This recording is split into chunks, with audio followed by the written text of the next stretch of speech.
And now, our feature presentation. To infinity and beyond! My name's Bond. James Bond. That'll do, Piggy. Bad boys, what you gonna do? Show you with the box. Who's in the box? Damn! Ew! Get off of me! Ugh, I'm ill. A lot of people go to college for 7 years. I know. They're called doctors. Houston, we have... It found a voice. Houston, Now it just needs a body. What? What did you just say? I said, Houston, we have what? Nothing. We have a body. I've already derailed this. I apologize. You derailed us so hard. Welcome in, everybody, to 52/1995, your live movie conversation podcast, where we dive deep into the movies of 1995. I am your host, Cody, and I'm thrilled to be joined this week by my favorite, not my favorite. Man, he's up there. He's up there. We'll say top 10. Top 10. Yeah, definitely in the top 10 of my co-hosts. Should I say co-ghost? Oh! Ooh, he's dropping them already, folks. It's Joseph. And we're here to discuss the movie Ghost in the Shell. If you are tuning in for the very first time, we're so glad that you're here. Every week, 52 of them to be exact, we talk about a different film from 1995. We'll dive into this year's important releases. We discuss them in detail, and then I chat with my host about their thoughts and experiences with that movie. We're finishing up our theme, animated conversations, hopefully with our last animated conversation. No promises here. Where each of our movies are animated movies from the year 1995. Like I said, this week we're talking about the movie Ghost in the Shell. But before we get into it, Joseph, what's going on, man? Oh, you know, just out here getting spooky. Getting spooky? You've been getting really spooky? Getting rained on. I know. Yeah. How do you guys like this? The rain. Man, I'll come back to it, but that something weird happened with rain recently, and I can't remember what it was exactly. You'll remember it now soon. It'll come to me. Yeah, I like it. I like How it. Are you? I'm doing great, man. You know, I'm in the spooky part of my life right now. I've got the 1990 It playing in the background on the TV back there. It's a favorite of mine. And, you know, great anime. I'm ready to hand out some candy. I'm super excited. I think this might be the first year I hand out candy. You got a good presence in your neighborhood? You don't even know. I mean, we were told that this is a good neighborhood to hold trick or treat, so we're gonna try and be cool. We're giving out full-size candy bars. Wow, setting a high standard. We're a full-size candy bar household. That's right. Not really leaving yourself much room to grow next year, huh? No, we have to give out man-sized. I think that's a good idea. Nobody could beat us at that point. But it would probably be like full-size Hershey chocolate bars, and not everybody loves those. Well, parents do. Who doesn't love a Hershey's bar, man? That's what I'm saying. It's just chocolate. Chocolate's good for you. That's what I heard. It's great for you. Science says so. Science says so. Well, that's what we're doing. You handing out candy at your house? So we don't usually have a lot of trick-or-treaters. People coming through. I think we've had it ready to go the past couple of years and had 0 people. That's a bummer. We'll be ready again. But you don't have to go out and buy, big bags of candy. Yeah, I don't think the neighborhood's changed that much. Yeah, you buy a bag of candy, and then, if you get some, you give them out, but you'll eat the rest of them. I'll eat the rest, exactly, by myself. Yeah, I get it. Completely get it. Well, happy Halloween to all those people out there, and happy trick-or-treating for you. Going back to ghosts and goblins, let's talk about Ghost in the Shell. Have you ever seen this movie before? Never seen the animated. Oh, I've I seen thought you had. no, I've never seen the animated. I've seen the ScarJo. The whitewashed one. Yes. You know, I had never seen this movie either, but I had heard the discourse around the Scarlett Johansson one, and I was like, well, I mean, sometimes anime, you know, they like people were all upset because you know they took a white actress and put her in a role that's Japanese animation and everything, and I was like, what's the big deal? You know, sometimes they're not Japanese character. In this case, she's Japanese. Her name is like I can't even remember what her last name is. Kusanagi, Yeah. Major Kusanagi or whatever. Yeah, that's a Japanese name. You can't just shove ScarJo in that. Yeah, I get it. I do. She's a robot. That's the thing that I think brings a little bit of maybe a little wiggle room in. I think they went too far. I can see it. Cyborg, like you create whatever you want. So That's true. What did you think of that movie? It's okay if you liked it. It's okay if you didn't like it too. It's okay. It's kind of mid. I definitely want to watch it. I do. I like Scarlett Johansson in her like action movies, like just because it doesn't seem like something that would fit with her just looking at her. But she's pretty good. Like when she was doing the Marvel stuff too. Like Black Widow. I forgot Black about Widow. that. Yeah, she's pretty good, you know, in the fight scenes and stuff like that. So it was fine. Yeah. Have you ever watched any other anime movies like this? Like this? No, I don't think so. I'm not a huge anime person. Me neither. I do have some specific anime stuff that I'm into, but it's not like much. So what is it? Tell me. More stuff like Scavenger's Reign. That's just like kind of like really weird one-off. Not so much like world creating with characters, I guess. More just like world creating world, if that makes sense. Yeah. I don't know. Yeah, like all the big ones. The only thing that it would count even close would be Dragon Ball Z from back in the day. So. Yeah, I was not a big Dragon Ball guy either. Not a Dragon Ball guy. I'm not a Dragon Ball guy. I'm not a One Piece guy. I'm not a it's too much. One Piece especially. Gee, yeah, Dragon Ball's too much, I think. Cuz there's like 17 variations of Dragon Ball. Yeah. But some of them are better than others. And I this is not me. I'm not coming on here as an anime hater. I do not hate anime. I think it is I think it's cool and it has like big stories and I love stuff like that usually, but there are just sometimes I just cannot, like, it's just beyond me and I just don't get it sometimes. Because I was more of like Cowboy Bebop. That was like my range. It's very short. It has its own movie, and I can watch it all in a day. Another closest somebody in chat or Melissa in chat says like the closest they get to anime is Last Airbender, which I love. Last Airbender. Avatar's amazing to me.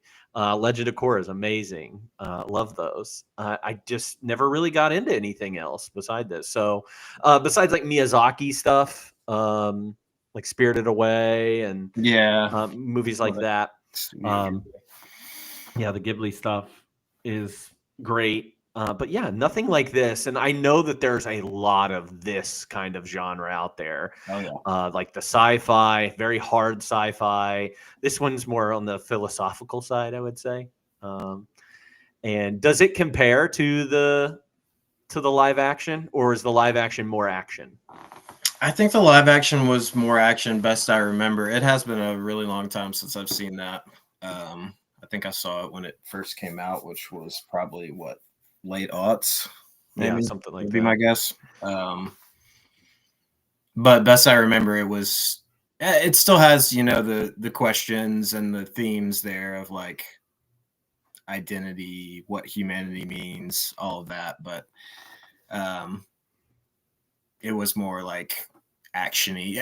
I feel like they were going for like the mass appeal, you know, to like the US versus like this is what we watched here from 95 is very much like a traditional like anime style, I would say.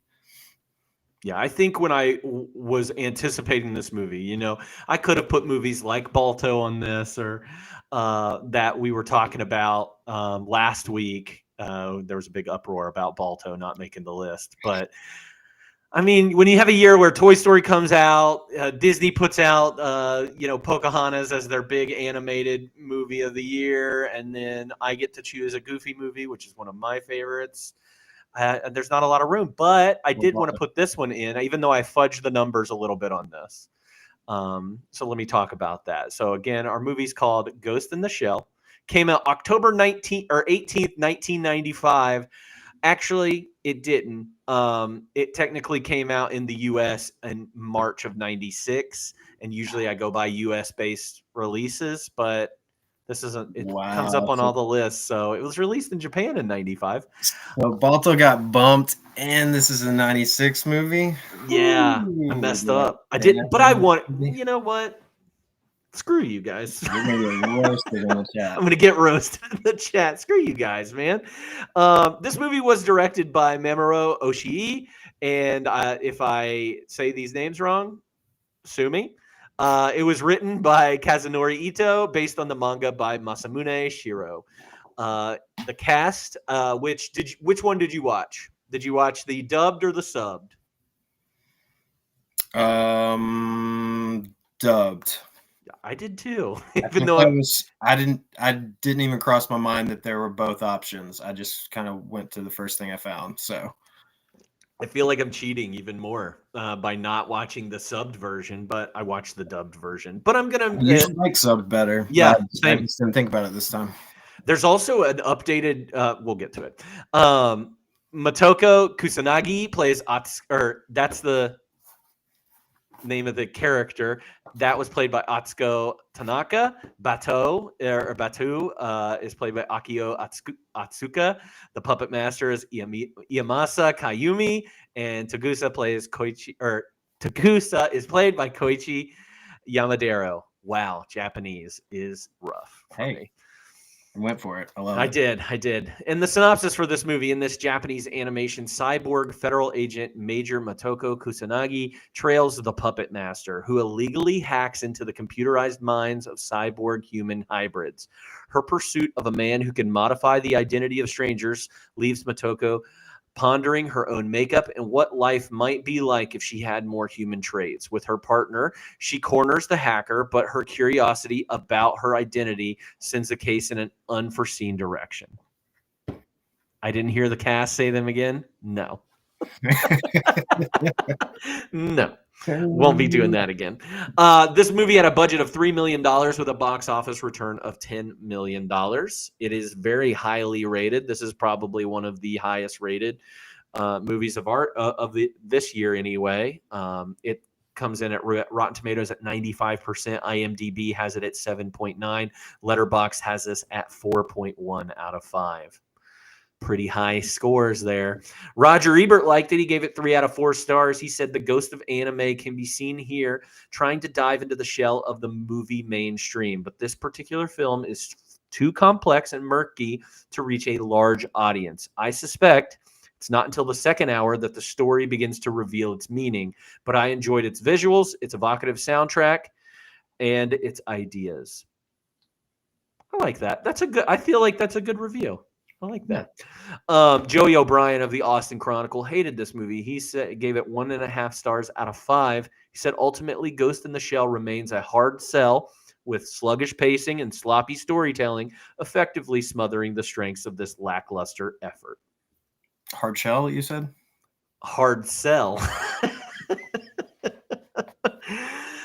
This movie does have a little bit of a legacy. We already talked about the Ghost in the Shell live remake starring Scarlett Johansson.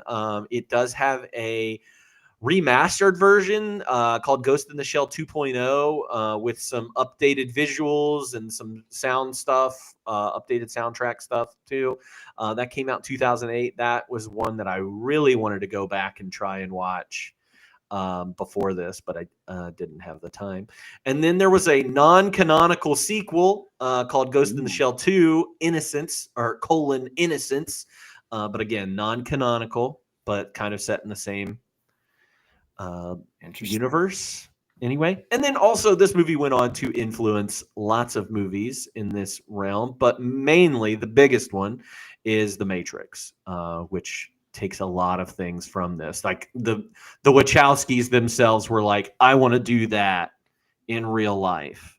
So this is the direct influence to The Matrix, one of the most famous movies of the last 30 years. So did I leave anything out? I don't think so. Yeah, I did see when I was kind of scrolling through IMDb, it looked like there were several other offshoots. I'm not sure if those are canonical or what, but it did seem like they kind of expanded things pretty significantly. Yeah, and I anticipate that the manga expands on it a ton. Yeah. Because I think there's many versions of, or many sequels out there to this original stuff. So yeah.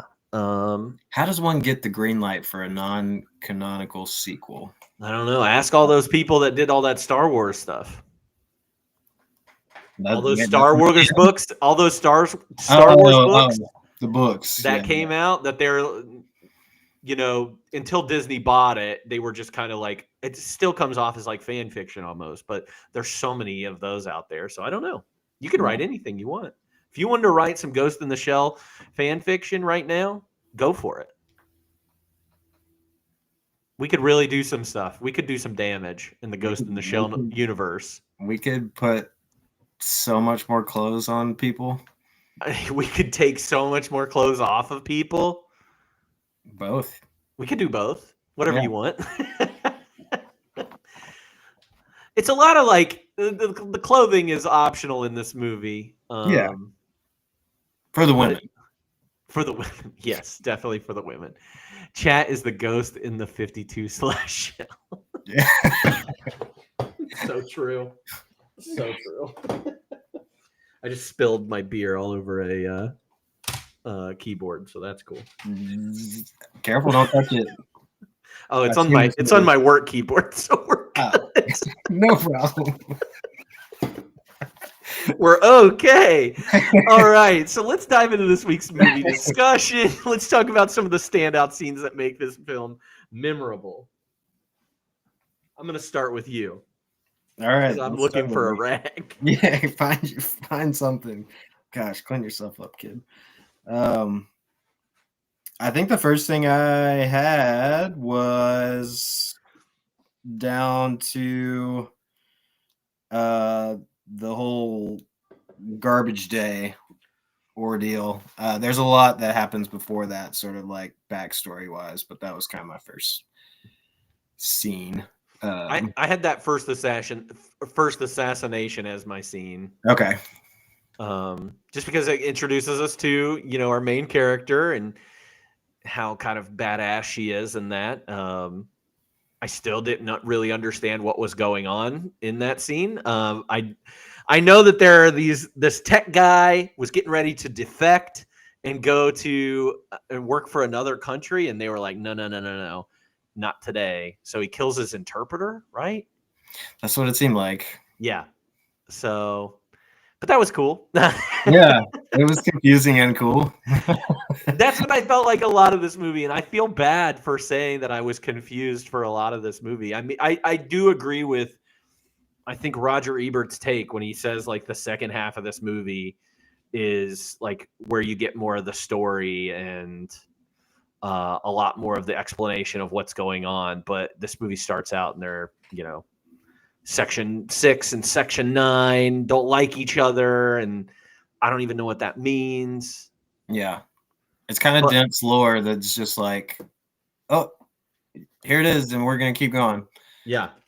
And yeah, you do kind of play a lot of catch up, or if you're like me, you kind of pause and try to figure out what's going on from Reddit or some other source as things are progressing. But yeah, very, very badass.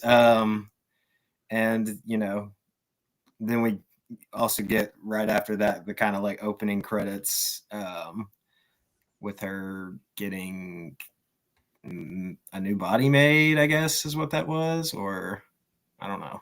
Yeah, I think so. Or getting some replacements or something happening. Something in there, definitely. No, I just like that first assassination screen. Also, one thing, like I'm pretty sure I love the score of this movie or the soundtrack of this movie, and it's great throughout, especially when we get into the credit or the opening credits and everything. The title sequence and stuff really sets the tone for this movie. If there's one thing that I enjoyed more than anything, it is the soundtrack. I love the soundtrack to this movie. Cool. Yeah, it was kind of unique. Yeah. Score is the star of the film. Okay, good. When I see people agree with me on something, I'm like, oh, I got it. Thank God. Did it. I nailed I got it. I understood it. All right, the garbage truck scene is what you had, right? Yeah, so by that point we know there's the puppet master, the master hacker out there, like you said in the synopsis, pulling strings with humans who have cybernetics in their brain in any capacity. Apparently that opens the door for manipulation, attacks, control, all that fun stuff. But Garbage Day is when we kind of like kick off the actual like plot with these garbage guys going around, and this guy thinks he's like he thinks he's like swiping these cards and phones to like monitor his wife who's cheating on him or something like that.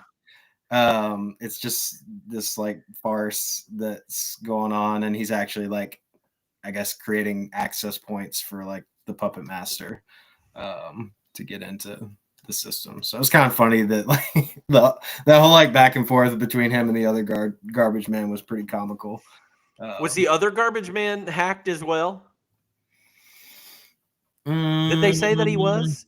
I don't know, because he kept talking about his wife, and the other guy didn't act like that was weird in any way, even though he never had a wife to begin with. Like, yeah, they also didn't seem like they knew each other very well. Like, yeah, which kind of goes. He was like, "Oh, my last partner was blah blah blah, and he was better than you." I can't remember exactly the snark that he said, but yeah, I think either hacked or like they weren't very familiar with each other. Because like you said, he didn't even bat an eye.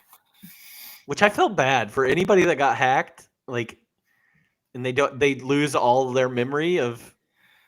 Yeah, that's before what gets revealed at the end of all this. Once the police take him in, is that like, bro, you don't have a wife or a kid. Like, that's been implanted in your brain to control you and make you do this. And it was very like tragic because this guy's like, no, I do, like, for sure, like, yeah, that's right. Just like you could see, like, it was so sad. Yeah, you could just see the sadness, like, as he's being told that all this is fake. But yeah, during all that, also we get our like other big hacked guy, which I can't remember what his name was. I meant to go back and look at it, but the guy that like they chase. Oh yeah, and that was like kind of my favorite part of this scene is like when they get to the end and he's like thought has escaped, and he hasn't. I'm just gonna call her Kay. that works for me. Kay has caught up with him in her little like thermo camouflage, and which is cool. Just beats the tar out of him. And we find out he's hacked as well, and that's where we get all the stuff about the puppet master hacking these people, and they have no idea who they are, like what they're doing or why they're even doing the things that they're doing. It's pretty intricate on behalf of the puppet master that we find, and we don't even, or do we find out that the puppet master isn't even a human at all? We find out that it's just AI that has become sentient. Yeah. And wanted to escape Section 6. Yes. Is 6 is where it was created. 9 is our 9 people. is who we work Yeah. for. Which this isn't a very long movie too. Like this movie is like an hour and a half, a very quick hour and a half, I think. And because the next big thing that I have is them like tracking down the puppet master and finding the puppet master. Is that what you had? Yeah, I think that's we do get like a, let's see. You're talking about like when the blonde shows up, or okay. Yeah. When she gets out in the Yeah. When he gets out, he escapes yeah. anyway. They complicated. I did have a note about, I thought the like whole diving scene where she's like on the boat with Bateau and like just you see her like recreationally diving. And he's like, they have that whole like conversation about like basically the whole theme of the movie, like, you know, what is being human and can you actually experience emotions, and are you a person, do you have an identity, all that, like in this brief little interaction. But the fact that she's like having this very I guess cathartic or like enlightening moment as she's like rising to the surface from the water, and it was very beautiful, like the sun and everything. I really liked that scene. So yeah, that is some of the part of the pretty animation, or the animation that I really like is that diving scene. Also the opening scene, the first assassination, where she's like out of the window. We saw that recreated, I think, in the live action movie where she's like falling with the guns up, and then her suit just changes into that invisible thermo whatever suit. That's really cool looking as well. No, I really do like this scene. I think we get, you know, a lot of exposition about what's going on, or what we're supposed to be gathering from this movie about what it's like to be human versus, you know, being a cyborg and having feelings and everything. We also get a little bit of Bateau, like kind of giving her the eye as she's changing in that other room. And I was like, dude, you've seen this. You've seen her naked. Right. You don't need to. Naked. Like, come on. She's just. But he was a gentleman. Naked. He like kind of looked away. He's right? a gentleman. I like Bateau. I like him a lot. No, it is a really good scene. And right before we get more of what we think, I think is going to be like this, like action-packed climax of this movie, and it's really not. Yeah. Like the whole fighting the puppet master, we have some explosions, we have some guns and stuff like that, but it ends up being kind of anticlimactic in the fact that the puppet master was just like, no, I'm, wanted you to be here. We have a lot in common. I've read your mind a lot, and I know that you have these feelings too about what it's like to be human, just like me. And let's meld together. And yeah, it's kind of like the AI or cyborg version of romance, right? Yeah. Hey, we're similar. Let's get together. Yeah, the tank fight. That's what I'm saying. Like, we get there. It's not a ton of action. I expect this to be like super action packed, and it's really not. All of the action we've already had in this movie, and we don't get much more of it till the end, which I think is something that confused me about this movie. Like, what I had thought about what this movie was going to be like. I was like, oh, there's going to be a lot of fight scenes, a lot of badass stuff. And then it's really not. It does give me some like Ridley Scott vibes in some of what they're, just the conversations that they're having and the dialogue between our characters. Yeah, so a lot of dialogue, a lot of like introspection and philosophy, but not a whole lot of direct action, like you're saying, and it comes in bursts too. Like when we do get it, it's pretty great, and the animation during like all of the action is really well done. The visuals throughout the whole thing are stunning, but really during like the animation, like that opening fight was really well drawn when she's like invisible and everything still looks like so perfect, like she's there and fighting.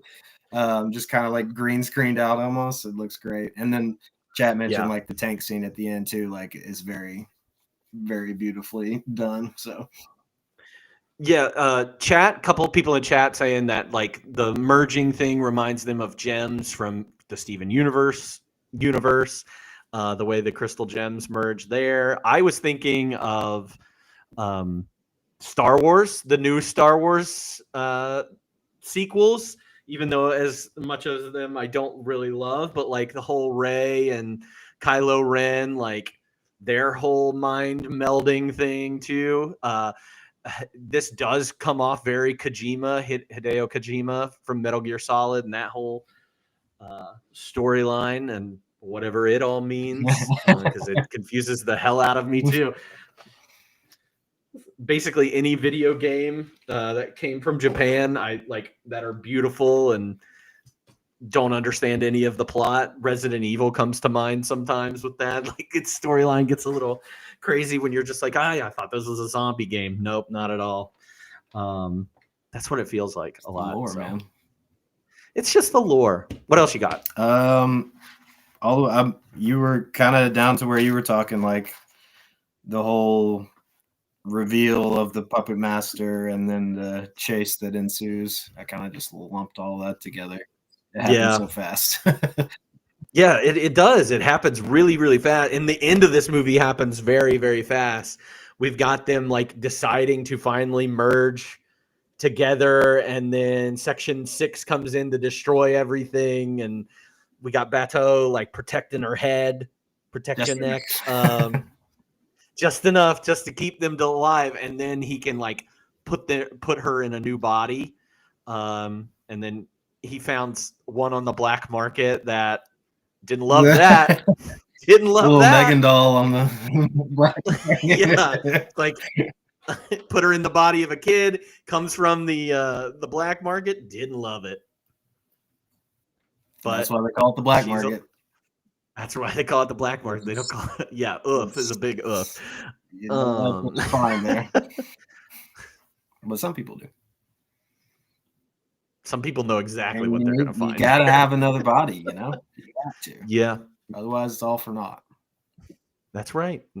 And at the last second, you know, beggars can't be choosers in that scenario. So what else? Any other scenes that we might have missed that really stick out? We've got, I think we got a good set. Yeah, I think that was pretty much all I had.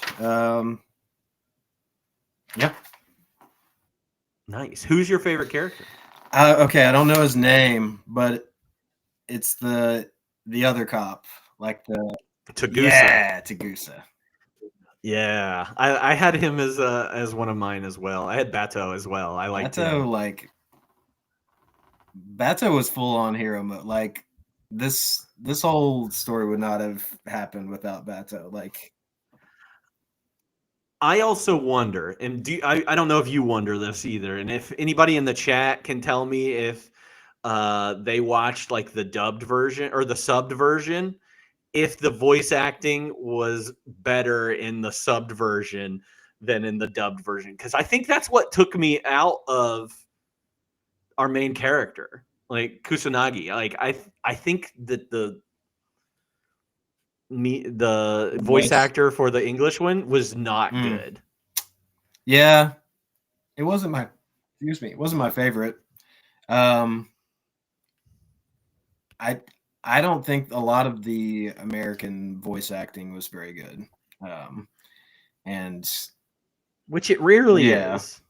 Unless you're watching a Miyazaki movie, or I'm gonna say it again because you know I love it. Cowboy Bebop. Cowboy Bebop is the best dubbed version of any anime. Loves Cowboy Bebop. I think I prefer the dub to the sub. Of Cowboy okay, Bebop. that's rare. Because it's that good. Good on him. But this was not. Yeah, it wasn't great. I do think you mentioned Metal Gear Solid. I think the guy that voices Solid Snake, I think, was one of the voices in oh really version. Might have even been Bateau. I don't think I wrote it down. That's all right. So no hate to that the main character. I just think we did not get the best performance from her. So Yeah. which is sad. I don't know. What can you You do? just wanted ScarJo's voice, didn't you? I mean, replace it. Let's go back. Let's go back. Let's put ScarJo in there and see how it goes. I think honestly, if we think about Scarlett Johansson's voice, I think it would do wonders for this. Like he said, like the Chad says that the dubbed or the subbed version was good, female voice, sad, quiet.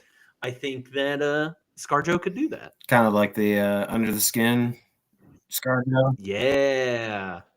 Ooh. Under the Skin. Now that's a good movie. Do you like that movie? I love that movie. Okay. That's a weird one. It's not one that you're like on a first date when they're like, hey, what's your favorite movie? And you go Under the Skin and then they leave immediately. I got a thing. It's not as bad as most answers that guys would give. So she would do Goof voice. Kind of detached with a good. It's good. It's like Goof. Like a Goof? Crossover? Goofy movie and the Ghost in the Shell. Why not? What's my next thing? Ghost in the Shell. Oh, favorite quotes from this movie.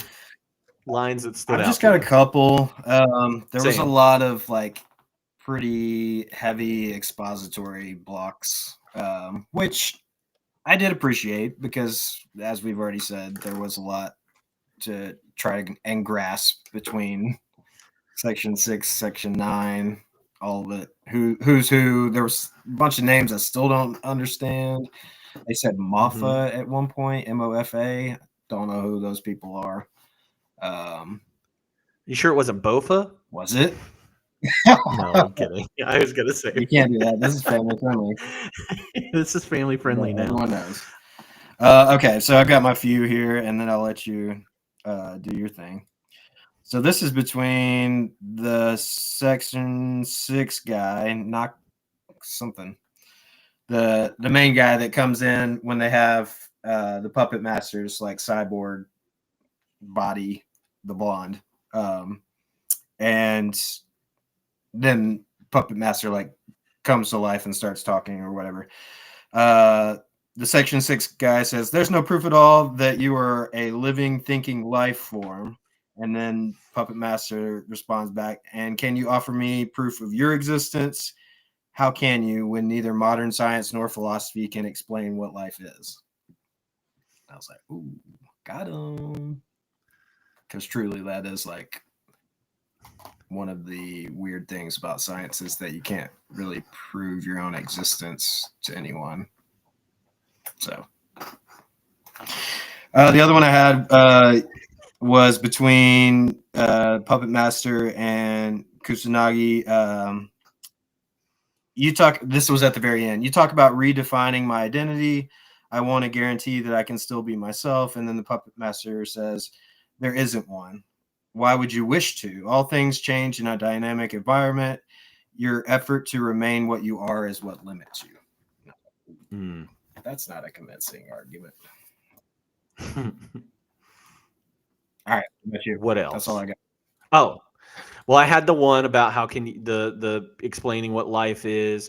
Kusanagi also says at one point, if a technological feat is possible, man will do it, almost as if it's wired into the core of our being, which I feel like a lot of this, I think somebody earlier in chat said something about like, you know, how we're all AI crazy right now. There are people that obviously hate it. We're overusing it. We're making stupid videos with it of possums jumping at scary witch decorations on front porches and stuff like that's what we're using it for. But like the use of AI and like them becoming sentient beings and taking over. I mean, we've seen this time and time again for, you know, tons of movies and literature and things like that. But it is, you know, something that we're thinking about in 2025. It's coming out a lot. We're going to see a lot more movies that address this and make this the scary villain or the iRobot storyline, things like that. So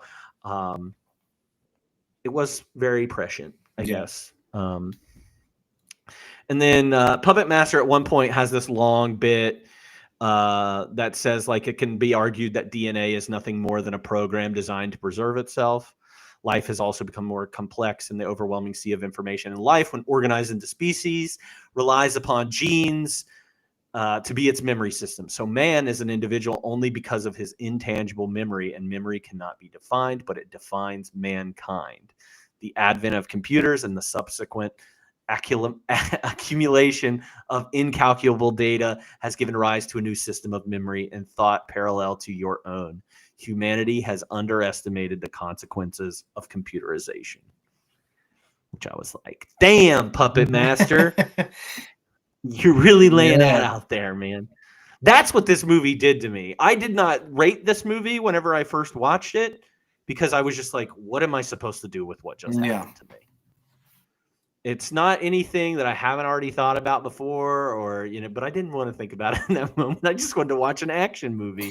And then it came very hard at me, and I did not appreciate it, did not like it, and I want reparations. From 6 or 9? From 6? Which ones are the bad ones? 6. 6. 6 are the bad ones. Yep. 6, 9. Any other quotes that we missed? There's probably a bunch more, but that's all I wrote down. Yeah. All right. Biggest laugh, cry, scare, or thrill? What packed the biggest punch for you? And was it the tank dying? No, it was not the tank dying. I think it was the. See, I don't know if I would classify this as like a WTF or like a. I'm just gonna lump it all together here. Yeah. When at the very, very end, when they both get shot, like just how, like, I think we'd seen like a little bit of graphic right before when she's like trying to get into the tank. But then when their heads, like when that head explodes, I was like, woo. So it was kind of like WTF, but also like shock more than scare. Not really thrill, but caught me off guard. That guy at the beginning of the movie getting his head blown off and like the neck, like. Oh yeah. That was gnarly. It was similar. Yeah, it doesn't happen enough throughout the movie that like. I'd forgotten about that by the end of the movie, and then I was like, "Oh, there it is again." Yeah. So, we also kind of hit on one of the scenes that I would say in more of just like an emotional punch, not necessarily like I'm laughing so hard or crying so hard, but that the diving scene I think is the kind of the emotional crux of this movie, and yes, the end of this movie whenever. We finally get them talking to the puppet master and him explaining, you know, his whole reason for everything. I think those are our emotional, impactful moments of this movie, and they're the most like computerized too. Like it's interesting. Yeah. That her like taking on the tank by herself was very thrilling, I will say, because you're like. Yeah. I get that you're a cyborg, but bro, you got like an SMG. Like, it just reminded me of, you know, playing a video game and somebody going full in. Yeah. Not telling anybody and just being like, I'm going. I was like, don't do that. Don't do that. Wait for us. Held her on, though. Backup. It was good. She did great. WTF moments other than heads exploding? I mean, the selective nature of the nudity was like kind of weird to me. Like at first I think the first 2 times we see our main character naked, it was like after she did the camouflage. And I was like, oh, okay. When they do the camo, like their clothes disappear or whatever. But then that didn't happen later in the movie. So I was just like, okay, they're just doing it when they want to. Well, at first I was like, is she naked? Is she not naked? I could not tell, like, because it was, and that's a thing with like anime stuff too, is like they don't really define things, but then they're also like, yeah, And she's then you see naked. nipple, and you're like, okay. Oh yeah, there you go. It was off-putting at first. Just say it. Then you just get used. Then you just get used to it, and you're just like, I'm in. It's Whatever. not like it wasn't super. Just the inconsistency was the only thing that I was like, okay, if you just want her to be naked, like that's fine. But the lions and the Lion King are naked the whole time, so nothing's ever blurred either. Nothing. They never blur anything, and they basically show them do it too in that movie. So who's worse here? You decide, chat. You decide. Chat, let me do a poll. Let me start a poll. Let me start a poll real quick, and we'll decide who's worse with nudity, Lion King or Ghost in the Shell. Also, we already covered one of my other WTF moments, which is the finding of the other body on the black market of a child. Yeah. So I did have honorable mention WTF. I kind of mentioned this a moment ago with like Shock. When she just literally rips apart her own body trying to get into that tank. Yeah. Was just like, whoa. Didn't think that all the way through now, did we? At one point, Pumbaa was a young warthog. That's a good point. Chat makes a good point. Chat makes a great point. Thank you, chat. Best music moment or score. I like I said, the score is really the main winner of this for me anyway. I don't know how you feel, but Kenji Kawai is the one that does the score for this movie. A lot of great moments in this movie. There's like choral moments with like, I don't know if it's children singing or whatever it is, but it's very haunting. It's very beautiful at the same time. It really sets the tone. I don't know if there's specific moments that you had picked out. Yeah, I will say the choral moments were like striking enough to me that I tried to like do just a small amount of like research into that, and it seemed like from what I found that it's like a Bulgarian vocal style, but sung in Japanese. That's like kind of got that like haunting type quality to it. There was a lot of links to that, and I did not go too far down the rabbit hole, but if anyone is interested and it struck them, maybe search for Bulgarian vocal. I don't know. Anyways, but the moment for me was not choral. It was like the subtitles called it Koto playing ballad. But it was just like a string moment during when they were getting ready for like the big chase and like tracking down or recovering the puppet master. There was like this whole build up, almost like a montage-esque, like of them getting ready, and it was very strings heavy. Yeah, that was my moment. I think there's the scene at the end whenever like the movie just ends abruptly, and both Alyssa and I were watching, and we turned to each other. I was like, "That was it. It is.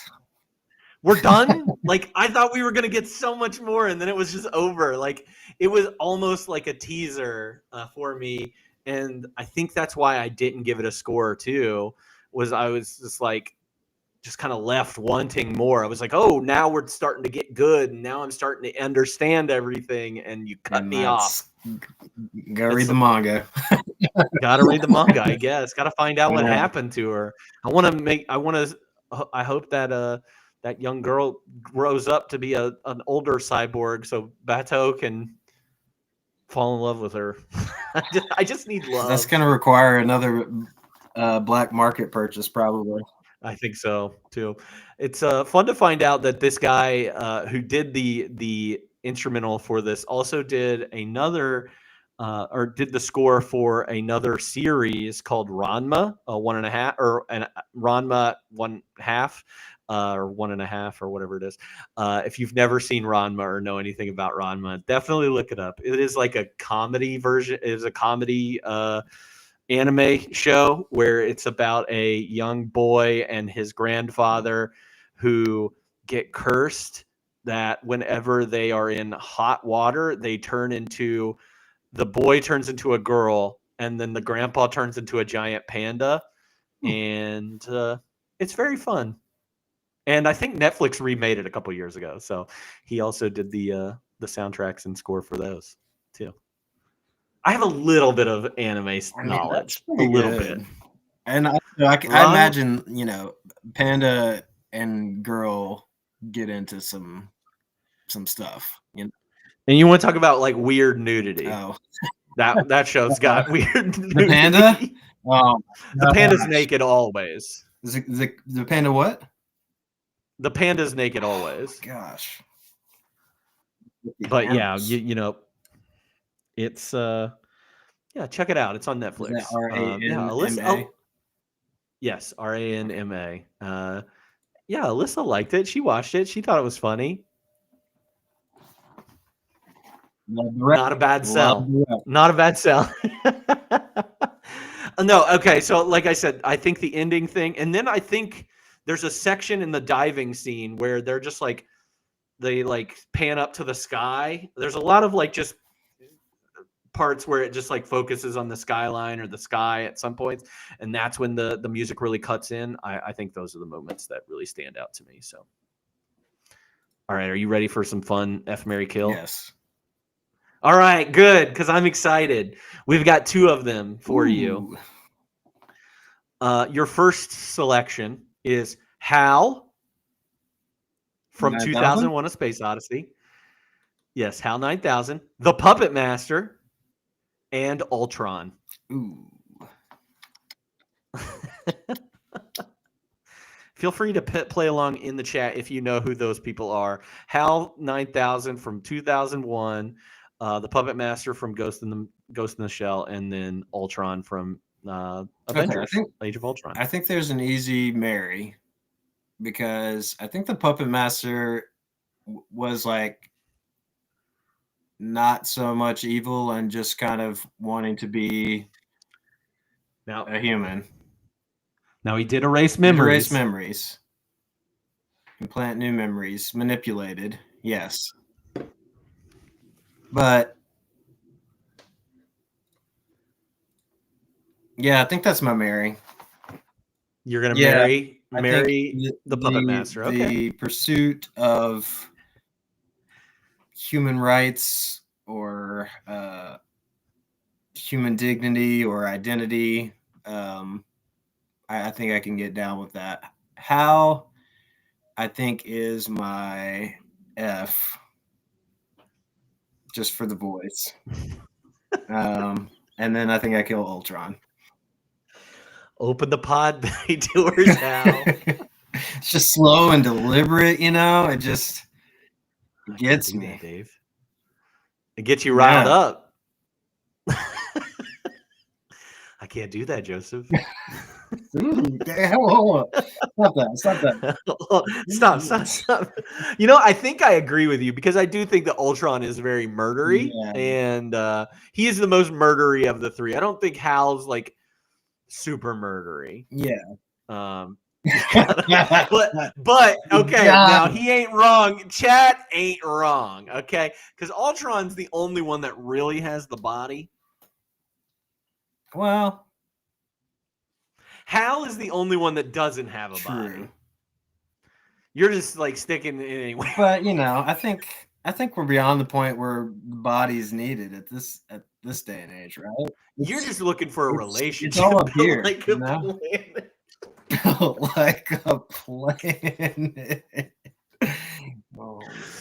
Oh my gosh. See, this is the one I was really excited about, because the other one's like a sexy version, like with actual sexy stuff going on. But no, this was the one that I was really excited about, because I was like, I know you love Hal. I do love Hal, man. But I think you're right with the puppet master. You marry the puppet master because he gets humanity. Ultron doesn't get humanity, but Ultron He just does. wants to get rid of them all. Yeah, start over, start fresh. Like I would rather hook up with Thanos. Yeah, at least you're getting to keep your half of yourself in that case.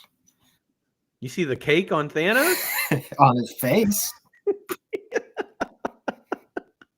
No, I think I agree with you. I think I'm gonna go that same thing. I gotta kill Ultron, and I'm gonna F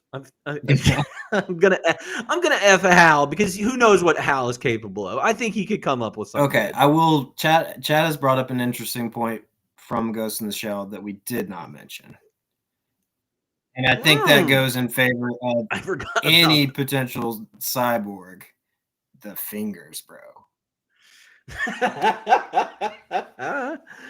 The fingers were gnarly. Yes. Fingies. Oof. We got fingies. All right. So I'm going to give you another one. And this is like the sexy version. All right. This is for, so we're going to do the cyborg from Ex Machina. Mary. The main one. We're going to do Kusanagi from Ghost in the Shell. Okay.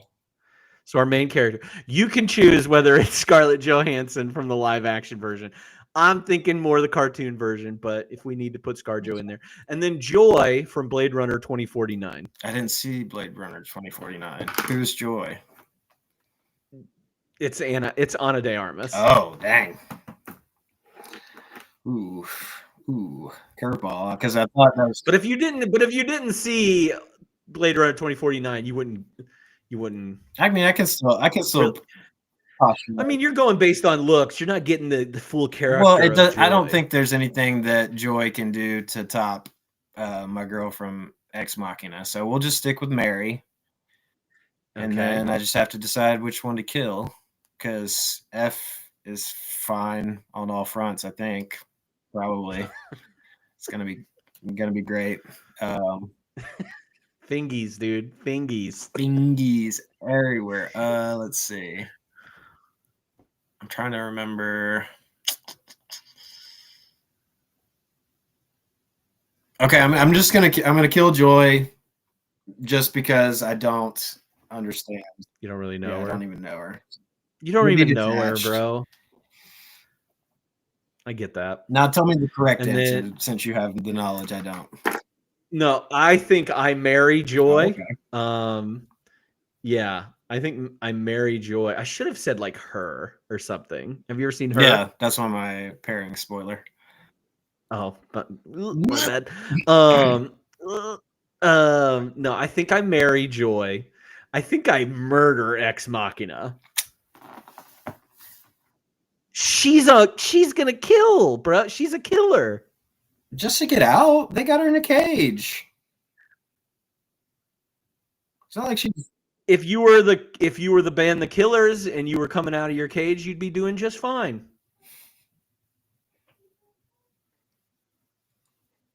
Silence.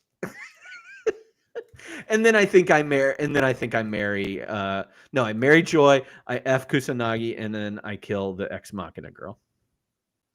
So that's it. I just have to know one thing. Are we? Yes. Are we? For the F, are we going straight up, or are we going thermo camouflaged? Thermo camouflage. I think that's the right answer. Yeah. Just for the flair, the unique. We just flopped our marry and our kill, okay?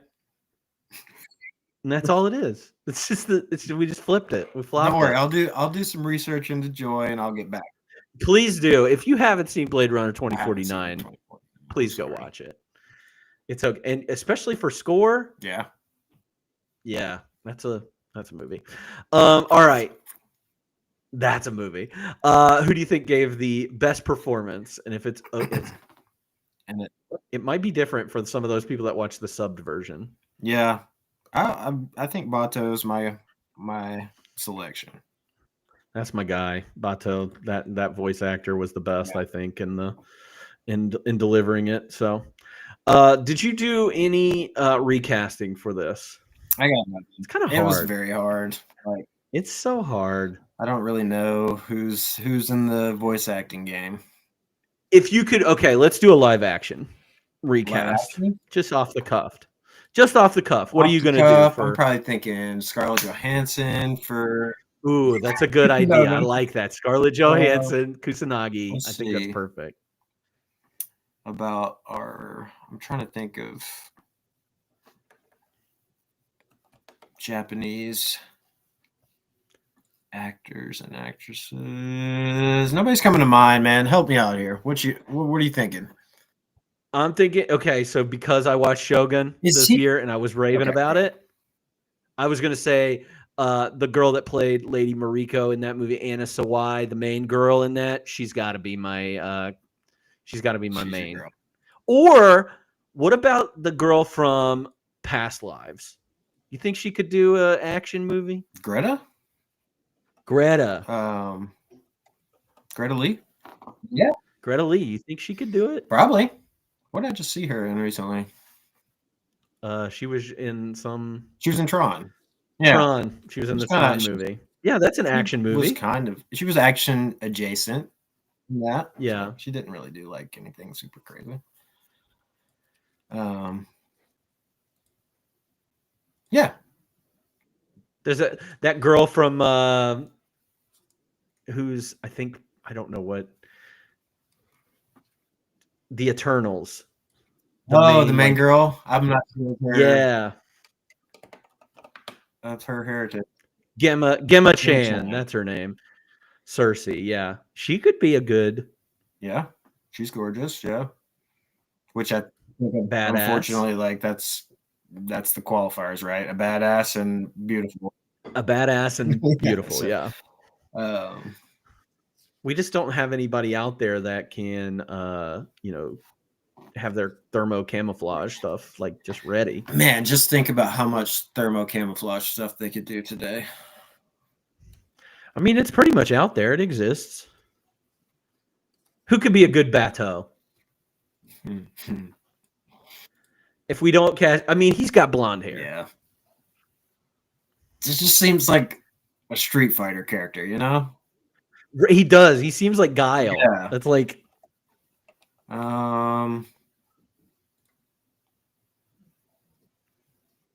Is that what he looks like in the live action? Oh no, I thought this was playing him in the live action. That's a good question. You saw it. I don't remember, man. Wow. Some guy from Game of Thrones. The big one? No, it was one of the Greyjoys. Oh, okay. Yeah. Some Danish dude. He played Bato. I think that's bad casting. I want to see it now too. I think that's really bad casting. Not gonna lie. Pretty bad casting. All right, let's move over to fun facts while you do your little research. What research did you do, or did you do any research? Have any fun facts? I've got so little. But the funnest fact that I found was that the director was obsessed with like realistic gun work and gun animation. So they like went down to Guam and shot a bunch of different guns into different stuff so that they could see how it reacts in different materials. And that was like their research for animation. And I was like, that's cool. That is pretty cool. That's like, have you ever watched those videos of Keanu Reeves doing his like shooting range stuff in preparation of John Wick? I have heard that like a lot of what he does in that movie is how you're supposed like. That's how you're supposed to handle a gun. Like he gets serious about it. Sweet little Keanu Reeves, who is probably the nicest human being on the planet, or perceived to be, and just like a badass with a gun. In the correct way, I guess, that you're supposed to do that. So he would be the one. Those are fun. I'm gonna do it for real. I'm putting in the work. Yeah. He's just like 58 years old, just like do watch. Man, I'm gonna check that it's out. crazy. Yeah, those videos are out there. You should check those out. They're fun. What else?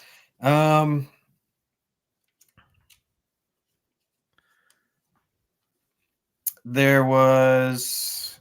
This is just a nerdy thing that I appreciated when they were like, when the Section 6 guys were there to get the Puppet Master, and there was like a computer screen displaying at one point when the fingers were going and typing. It was like actual code in C that was being displayed on the computer, and I was like, "Oh, attention to detail, love it." Pretty cool. Yeah, the computer, like the anime, you know that scene in like the Matrix when like the Matrix is just all code or whatever, and it takes all of its reference from this movie. So love it. Pretty cool. Anything else? That's all I've got that I found interesting. Yeah, there wasn't a ton of stuff. I didn't watch the documentary. You didn't watch the documentary. We talked about that before we got on. Wow, I did not watch it. Man, I'm so proud of you. So we're missing out. This is the first anime film to be released at the same time in Japan, Britain, and the United States. First attempt to bring a more mainstream audience to UK and US. Didn't succeed at all, but it did become a sleeper hit on VHS and DVD. So nice. I've definitely seen this VHS floating around there. I thought about getting it, but then I was like, I want to see if I like this movie before I get it on VHS. So what's the verdict? Are you going to get it? I can't tell you until the end of this. Also, this movie has some biblical references. Oh yeah, that's interesting. For all you Jesus freaks out there. What would people do? 1 Corinthians 13, when I was a child, my speech, feelings, and thinking were all those of a child. Now that I am a man, I have no more use for childish ways. What we see now is like a dim image in a mirror that we shall see face to face. What I know now is only partial. Then it will be complete as God's knowledge of me. So that's direct from the Bible. Chapter. Love, getting loved, bro. This also used a novel process in their animation style called digitally generated animation, or DGA, which is a combination of cell animation, computer graphics, and audio that is entered in as digital data. So that's probably why there's such a unique look to this animation style. So good for them. I want to see the British dubbed version. You don't think it's just English? I would hope they have a bunch of British accents. That's what I want to see. Maybe it'd be better because we think that everything British is better. It so would be. I would be interested. I'll look for it. Like a Fine Wine and Dish, if you could pair this with another movie for a double feature, what would you choose? I don't know why I wrote things down so out of order this time around. Oh, here we go. I already said, you already spoiled one. Her, I thought would be a very good pairing, especially the end. Maybe I won't spoil it, but the end is kind of like a similar. It's not because of the Scarlett Johansson. Well, I mean, yeah, that works too. So, I also said Ex Machina, which you already brought up. I thought it's kind of like a similar like theme, exploring our robots, people kind of stuff. Minority Report for the more like policey kind of cyber world kind of aspect. And then I don't usually do this, but I wrote down one that I have not seen, but is on my list to see. From 2023, it's called Mars Express. It was an animated film that got very highly acclaimed, but it's about some people tracking down a hacker, and it involves like robots and cybernetics and stuff too. So, okay, Mars Express. It's a French animated film. Interesting. That's what I got. What about you? I think I went more like obvious ones than you did. Blade Runner came up to me. I had mentioned Ridley Scott earlier. What do androids dream of electric sheep? Blade Runner has a lot of this same kind of mood, dark mood, like very quiet noir stuff going on with it, and also what it means to be human. Is our main character human? He doesn't even know. Depends on what director's cut you're watching, whether or not you find out if he is or if he isn't. The Matrix is the obvious one that I had written down here. There's a lot of like being plugged in. Everything looks like the Matrix kind of. Age of Ultron. I also listed the Puppet Master reminds me of Ultron, but obviously Ultron's a little bit more murdery, like I said earlier. And then another anime movie that is always highly acclaimed and highly, it's always high on lists of things that people say you should watch. I put Akira. Yeah. Have you ever watched I haven't Akira? seen it, but I've heard. Yeah, it's a 1988 movie. It also is very like technology, has to deal with like secret military projects and like a new futuristic Tokyo with biker gangs and psychics and all this stuff. It's crazy, but it's really good. I enjoyed Akira a lot. So, and I think it's more impressive to me too. Like the further you go back and see that kind of stuff, like especially from the lens that we have today, it's like, man, 80s, 70s, they were thinking about this kind of stuff. It's like crazy. Yeah, Akira has like Perfect Dark. Have you ever heard of Perfect Dark? Or not Perfect Dark, Perfect Blue. I was about to say Perfect Dark. Oh yeah. Not Perfect Dark, Perfect Blue. Perfect Blue is another anime movie that comes out in like the 90s or late 90s, like 97, 98, somewhere in there. And it's like a horror movie about like a singer, and it's up there too as one of those like highly acclaimed animes that everybody should watch.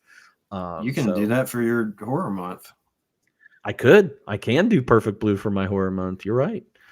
All right, so let's get down to it. Let's talk about on a scale of 1 to 5, how likely are you to rewatch this movie? I have this pretty low.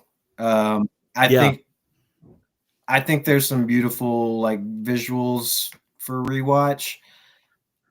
I don't even know that another rewatch would be like more informative to me versus like just going to the internet and saying, hey, explain this plot. So I said a 2. Yeah, I think I'm with you on that. Like, if I was going to rate it higher than that, it was because of me being like, what did I miss in this movie that I should have got the first time around? That's the only reason that I would ever go back, I think. I think most of the questions I would have would not be explained for me watching. I would probably go to the non-canonical sequel, honestly, to need it. Yeah. And like I said, maybe next time I might watch the 2.0 version. Yeah, that did intrigue me when you mentioned that, just to see what's different. But that's technically a different movie, so. Yeah, same. It's 2.0, same thing. It's 2.0. It's just redone, remastered, looks a little better. No, but I am curious enough about it that I would want to learn more, or do the research. So it did intrigue me. Like it did leave me wanting more. Yes, I agree. And I don't know if the rewatch would satisfy that craving. Yeah, that's where I'm at too. I really like the idea and expanding on it into whatever else they've done in the manga. But rewatching this exact movie, yeah. All right. What'd you give it? I did give it a 3.5 overall, though. I think it's good. Kind of hard to follow at points. I did have to pause this a lot more than I usually pause anything I watch, just because I was getting confused. But if nothing else, like you mentioned, the score was great, and then the visuals, like the animation is fantastic. So. Yeah, I think I'm with you like 100% on this. I had it as a 3 because of score, because of visuals, and the parts of it that I did understand and fully grasp. I was like, oh yeah, that's good. But then there were parts of it where I was like, what are we doing? Like, name drop. This is so like this is so confusing to me, and that's sometimes that's what you get with some anime. Again, not an anime hater at all, but like I've tried to watch several anime series over the years, and there is a common thread among them that where I'm like, okay, this lost me because it didn't compute for me. And God bless all those people that it does. Do you think, to that point, do you think more here? Like you've already mentioned that, yes, it ended abruptly. You're like, oh, I was expecting more. Do you think like another 30 minutes would help to somehow streamline the maybe? And I don't even know, do I need more? Do I want more action? Would that help me be more engaged with it? I don't know. I don't think I need any more monologues about what being a human is. I'll tell you that. What about more like hacks? That was something that I thought. That stuff like that. I found that really intriguing, and like maybe making this more of a Blade Runner-esque movie where it is her actually investigating. Yeah. And you see more of the investigation instead of just like them saying, oh, we've got these, phone hacks going on, chase them down and beat the shit out of them. Like, whatever. And then from there, it's like pretty quick to jump to, oh, here's the puppet master. It's like, yeah, here he is. Yeah, I think I would have liked a little bit more investigation. I'm an investigative guy. Like I need it's about the chase. You love the chase. I love the chase. That's why my favorite movie is Zodiac. So it's about the chase. Anytime I can name drop Zodiac, I'm going to do it. All right. Well, anything else you want to say about this movie and how much you love it? More non-canonical sequels, please. That's all I'm saying. Please. I need more in this universe. Universe. I think I would be intrigued. So maybe I will watch the non-sequel, and maybe I'll go back and watch some of the other stuff. But this is a Wikipedia article, like just deep dive, just waiting to happen. I don't want to get on Reddit. Those guys are too serious. You can get in there. You just don't post. Lesson learned on posting on. I posted in a movies thread in an Oscar thread on Reddit. Got demolished, man. I put out a hypothetical, gave my answer, and people were like, "You're dumb, and you shouldn't be alive." And I was like, "All right, I'm dumb, and I shouldn't be alive. All right, I got it, guys." Yeah, don't post on Reddit. I'll see my way out. So. Yeah, that's it. We did it for Ghost in the Shell. Thank you, Joseph, for watching this and being surprised that I picked you to watch this movie. Before we wrap up, what have you watched recently that you could recommend to people? You've been doing spooky stuff. I have been trying. I'm not on your level. Not anywhere close. Don't do it. I would like to one time, and I thought every year I'm like, this is the year, and then it fizzles up. It sounds like a good idea if you plan out 31 days of like curated, I'm going to do these 31 movies. I think you could have a good time. If you're doing it the way I am, where you just throw on some schlock that you found like on Tubi one night, and then you do that over and over again, you're going to hate your life, because I do. Yeah.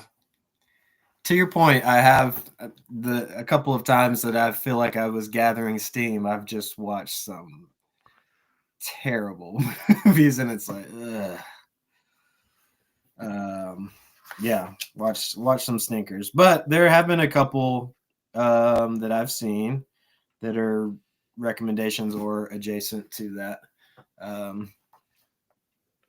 I've rewatched Urban Legends, which is fun. It's kind of like it's so similar to Scream in so many ways that it's almost like Scream meets I Know What You Did Last Summer. Like, I love that era of scary movies, from Scream, Urban Legend, The Faculty.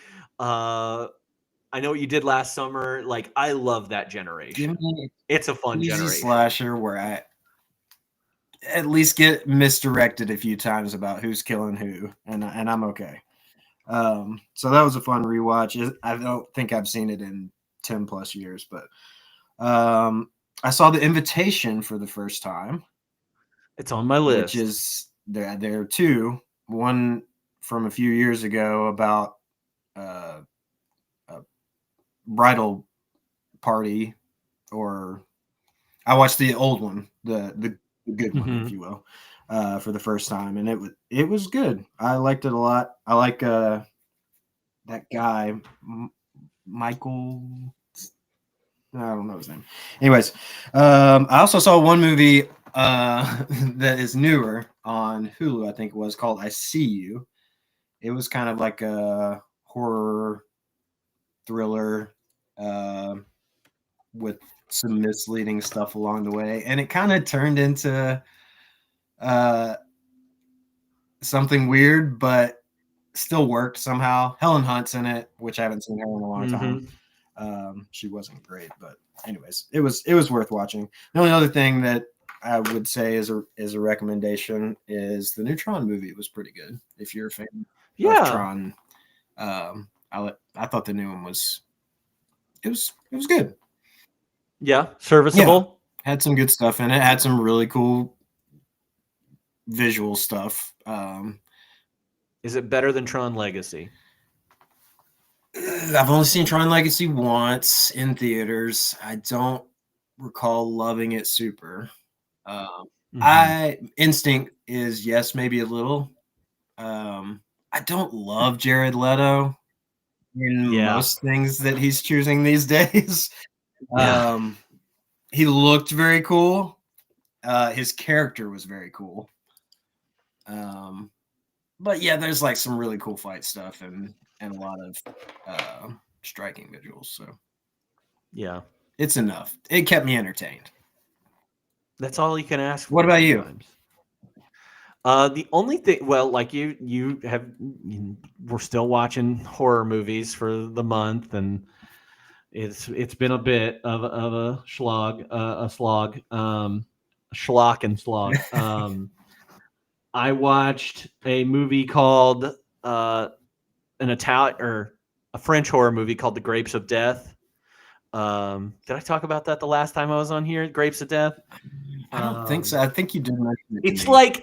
It's like a French New Wave movie and a zombie movie met and made a baby, and that's what this movie is. It's kind of wild. Buffy the Vampire Slayer, what Chat just said, we watched the movie, not the show. I love the movie because I watched it when I was very young, and of course I went on to love the television show. It's not amazing, and anybody that was like, yeah, this movie's a stinker, I would be like, you're right. You're absolutely right. There's no reason.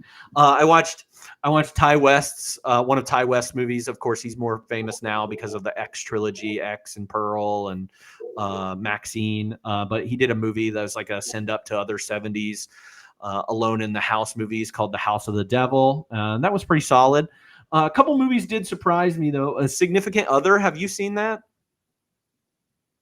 It sounds familiar. It is about. It has Micah Monroe in it. And it has In the Woods? Yes. In the Woods. Yeah. Significant Other. It's about a couple in the woods and like going off to, just hike and have some alone time and whatever. I liked it. I had a good time with it. Crazy, yeah.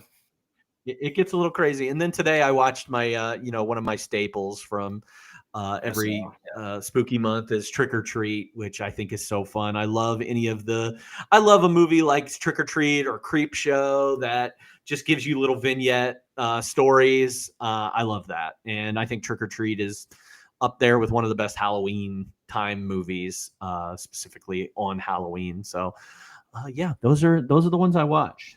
I've watched many more, but those are the ones that I could say, yeah, you can check them out.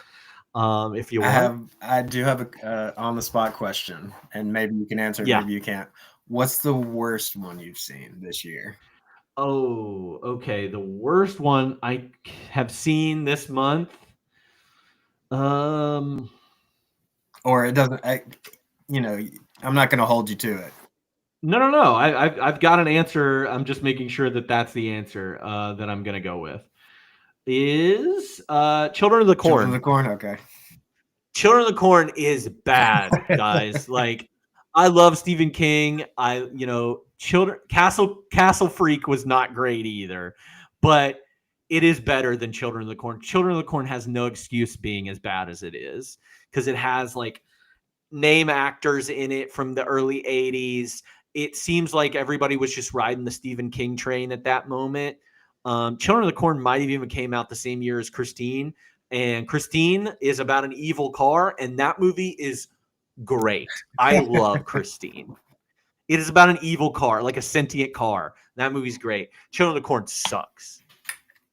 I think the remake has to be better than the old one, because I think there's a lot of good stuff there, like in the story. But man, that movie blew. That movie's terrible. All right. So, yeah, there's your answer. Castle Freak, which got a remake. That's a Tubi grab.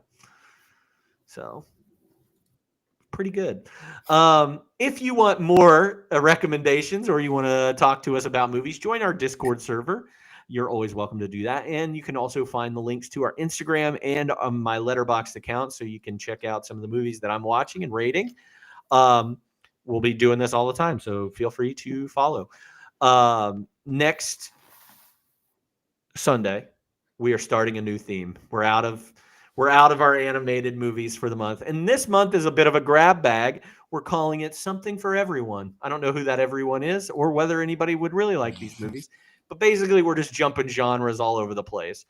And our next movie on November 2nd is going to be The Quick and the Dead. So we're doing a Western, but it's a Sam Raimi Western. So it's going to be a fun one. I used to love this movie as a kid. I haven't seen it since then, so we'll see how it is and how it holds up. And then this Wednesday, we have our extra credit theme coming up for our Slumber Party theme, where all the films are, should be movies that are watched at a slumber party is the only way to describe it.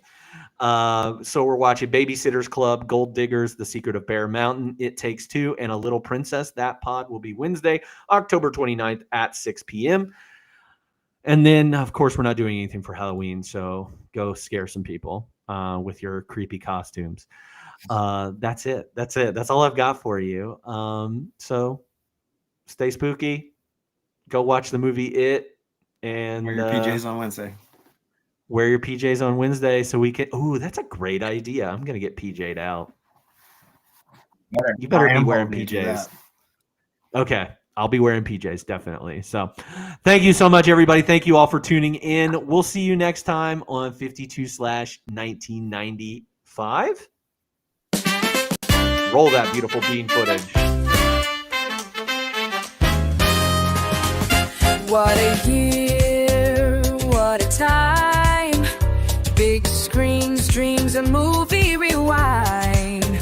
From talking toys to heists gone wrong. We're watching it live and singing along.